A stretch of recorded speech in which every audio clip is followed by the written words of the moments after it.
Hello, my name's Rachel from In the Flow, and I'm about to take you through a short sequence of sun salutation, which is actually a lot more earthy, so it's more of an earth salutation, suitable for most people, including people who are pregnant from their second trimester with some precautions. So we'll start this standing. It's good to have a good hip distance with your feet, so maybe a little bit wider. Toes, middle toes facing forward as much as you can.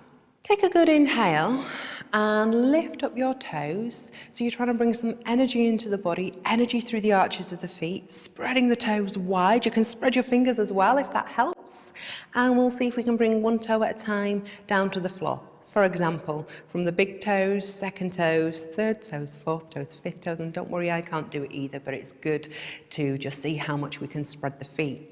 I'd also like to make sure you're not locking the knees, so you're drawing up the thighs, but there's a little bit of softness, not a bend, just a little bit of softness in the knees, and allow your tail, your imaginary long tail, I like to think of it like a tiger tail, that reaches back to the floor behind you, and you feel a little bit of tone in the tummy there. Let the shoulders roll up and back. Take an inhale, lift up your arms, stretch your fingers, lift your toes again perhaps, and breath out, let the arms come down. We'll go to the back of the mat so that we can start the sun salute from there. Inhale, big lift up of the hands. Exhale, bend your knees, stick your bum back behind you and start to bring your hands down to the floor. Walking slowly as you go. At this point, you might want to bring a blanket for underneath your knees for a little bit of softness. And we can take a cat position here, so you can tuck your tail, tuck your head rounding the back up to the sky. Inhaling for pregnancy, we're just going to stay in neutral. If you're not pregnant, then by all means go ahead and take that into a full cow. You can start to move this around a little bit more, maybe take the hands further back towards the knees, have a little wriggle, you might even come onto fingers, so you can get a really good stretch in your spine, let your head go. And as you walk the hands forward, you can soften the elbows, roll the shoulders, and again, if you're not pregnant, you can lift the head and tail in the air. Back and forward. And then we're going to start on the left side, so you can bring the left foot forward and start to make some circles here around the hips. If the floor is too far away from you here, use something like a bolster. You could pop your hands on here. You could even come down onto your elbows. At this point, let your head go and be soft. Just move as little or as much as feels okay, and change directions when you're ready. It's a good place to really feel into the foot here as well, rolling around the ball of the foot and the heel. From here, we're going to pause. We're going to lift up onto the fingertips. You might bring this left foot a little further in. Bring the elbow onto the knee. Have a little rock forward and back. Really feel the ground here. My best description for this feeling is engaging Mula Bandha. From the ground, it's a there. So we'll bring the right arm overhead, big circle. Notice how I'm moving through the elbow, so you get a lovely stretch in the chest. The circle is big, pulling back over the head. And we'll just do roughly about 4 or 5 of these. Bring the hands back to the floor. Send that leg back. Taking ourselves to a downward dog. Tuck your toes under. Lift the hips up and back. We can walk the feet wider if we like, giving lots of room to stretch the spine, reaching from side to side.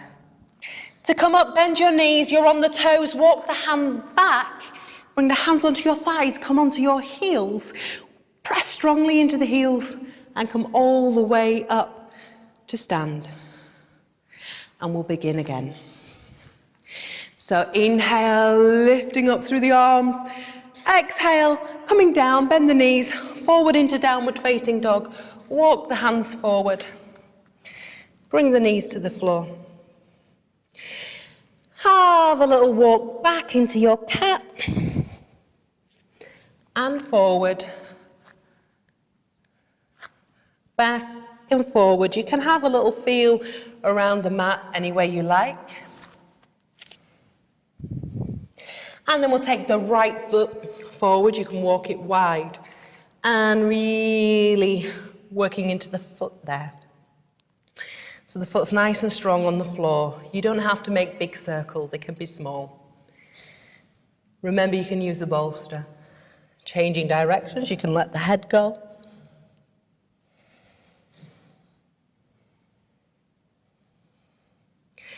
And then pausing at some point, you might walk that foot in a little, press the floor away, lifting up, elbow on side, little finger to thumb tip, and you can rock forward, make a big sweep, draw the elbow back,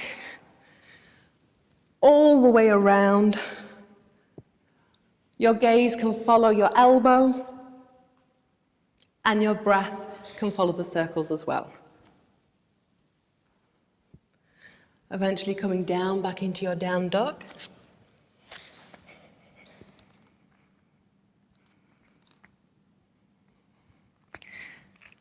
Walking the hands back into your squat, weight into the heels, support yourself with your hands, come up, up, up, up, and arriving to stand again. This time we'll come down to the earth, take an inhale, lift up to the sky. Exhale, bend the knees. Enjoy your last downward dog here. Bring the knees to the ground. And we'll take the bolster for a child this time.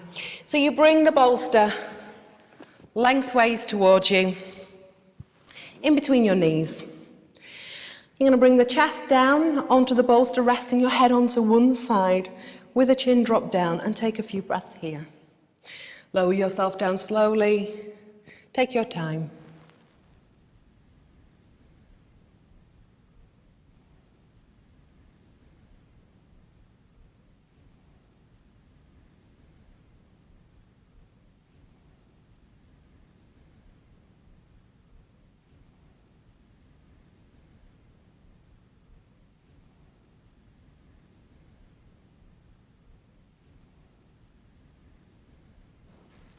Now you can stay there for as many breaths as feels okay. When you're ready, you walk the hands back, turn the forehead to the bolster, and come up to sit. Take a few moments with your breath. You might slide this bolster through your legs, just to recenter yourself, maybe bringing the hands to the heart.